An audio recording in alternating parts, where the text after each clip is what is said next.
latest Rosbifs Rugby Top 14 team guide. This time we are looking at Clermont, ASM Clermont Auvergne, from Clermont-Ferrand in the middle of the Auvergne region and from basically the middle of France, or not far off. They are a relatively tough team to preview, actually. Felt like we've spoken quite a lot on some of the other clubs, but Clermont just in a bit of a weird place at the moment. They finished 5th last season, which sounds like a pretty good season. They were pretty disappointing in the barrage game away in Bayonne, a team that they could have or should have matched up with pretty well. They kind of at times looked effective and at others looked quite ineffective. I think Benjamin Oda-Bjeta, who's now retired, kind of had off days that we weren't used to seeing. The Christophe Urios game plan is generally and always has been the kind of tough to beat, quite stodgy but gets results type of game plan. We saw that at Castres, we saw that at Bordeaux.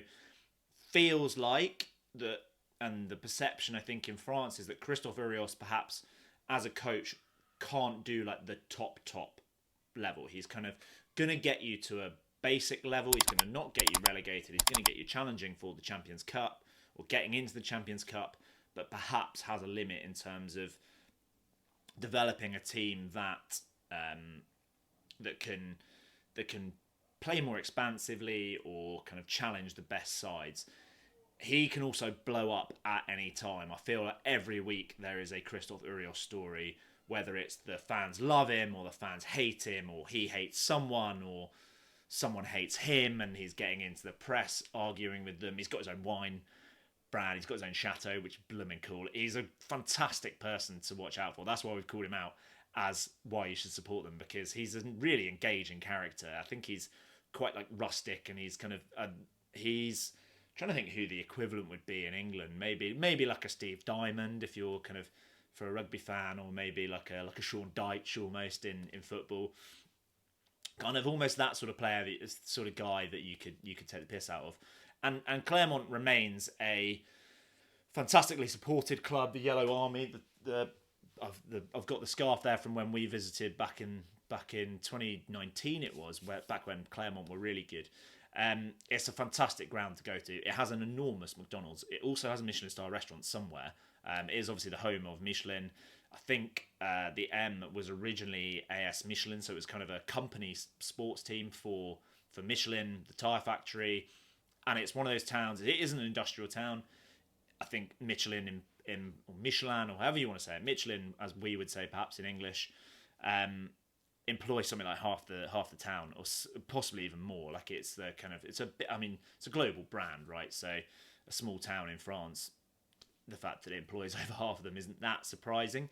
There are supposedly a load of like Michelin star restaurants in Clermont. When we went there weren't kind of that many. We didn't find anywhere particularly nice, I'm gonna say, but the surrounding area, like the Auvergne region, is full of some of France's best produce. Like when I went to Pau in April, we kind of got some the beef we got was from the Cantal, from the Auvergne, from the kind of the Auvergne-Rhône Alps region, and was absolutely sensational quality beef. In Lyon, I had the best saucisson I've ever had. It even said on the menu, this will be the best saucisson you'll ever taste. That is saucisson sec d'Auvergne à l'ancienne. So the Auvergne region, if you've had bleu d'Auvergne cheese, just fantastic produce. And also has, I think Puy de Dôme is in the Auvergne, so if you're a cycling fan, you will have heard of that as well.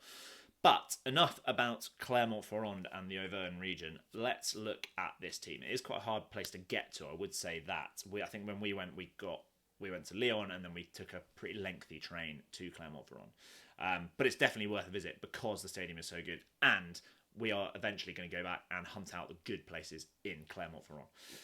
The side feels like Clermont have been in transition for about 5 or 6 years now. Everyone, or fans of certainly my generation, my age, and mine and Rich's age, we remember the Clermont side that was always challenging for the Champions Cup, always challenging for the top 14. They kind of were the bridesmaids. They kept missing out.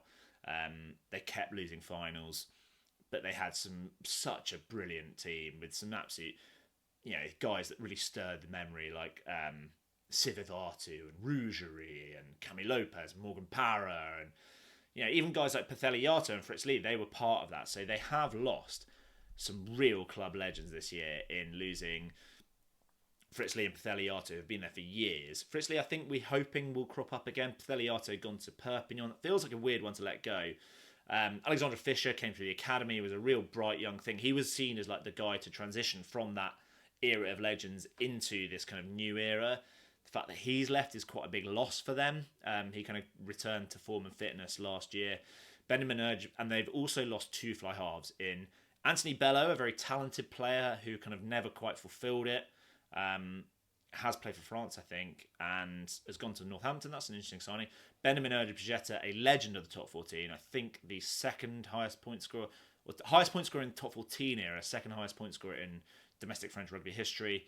And he is retired. So they've lost like their two driving forces. They do still have Baptiste Junot, who is and his future is confirmed this week. He signed an extension till 2028, I think, which is great news for Clermont because pretty much every club in the top 14 was sniffing around him. Can be really explosive, can be really exciting, good kicking game. Has appearance-wise looks a lot like Antoine Dupont, but they've got to get a kind of. It'd be interesting to see how the game plan develops because they've brought in Tom Raffy, a young guy from Brive who was France under 20s, but basically didn't play at Brive. Rich also saw him when he went to Brive for the semi-final. He was just in a bar having a few fags. So interesting to know that he's in the kind of classic Urde Lopez style. He's going to be an old school 10. But they've also brought in Harry Plummer from the Blues, who went pretty well at the Blues from what I know. But interesting, it's going to be a culture shock. Is he going to be the first choice fly half at the start of the season to have a Kiwi coming in and trying to run the show, guy that's not lived in France before? Interesting to see where they go. They kind of keep the kind of South Islander base. They've signed a few more really talented Fijians and Pio Muarua, who can a bit mercurial. When we saw him at Grenoble, he had a very, very forgettable game, but on his day is a sort of guy that's going to run over people, score tries, can be a devastating ball carrier. Really interested to see how he fits in, taking over from Fritz Lee and Patheliato. And then Alaverity Lower, a guy from Nevers. He made our kind of ones to look out for the season. He could have equally made our signings of the season.